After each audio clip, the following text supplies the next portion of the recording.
桃园三结义是中国古典名著《三国演义》中一个著名的故事，由罗贯中创作。这一情节讲述了刘备、关羽和张飞三位英雄在桃园树下结为义兄弟的过程。这个故事在中国文化中被视为忠诚和义气的象征。故事背景：故事设定在东汉末年的动荡时期。当时朝廷腐败，社会动荡，群雄割据。刘备是汉室宗亲，志在恢复汉室的荣耀。关羽和张飞则是他的忠实支持者。三人在这样的乱世中相遇，因共同的理想和目标而结成了兄弟。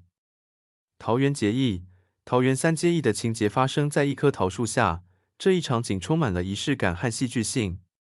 刘备、关羽和张飞在这里立下誓言，结为义兄弟。他们承诺，无论未来面临什么困难，都将互相扶持，齐心协力，共同实现目标。这一誓言象征着他们之间深厚的情谊和对共同理想的坚定承诺。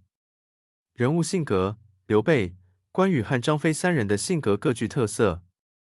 刘备以仁爱和智慧为领导核心，获得了两位义兄的支持。关羽则以其勇猛和忠诚著称，他在战场上的表现让人印象深刻。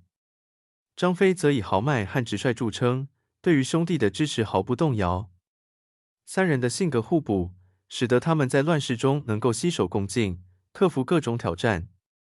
文化影响：桃园三结义的故事在中国文化中具有深远的影响。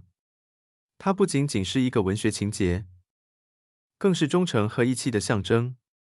这一故事在后来的文学、戏剧和影视作品中屡次被改编，对中国人的道德观念和文化传承产生了深刻的影响。桃园三结义的精神激励着人们学习和效仿，强调了忠诚、团结和合作的重要性。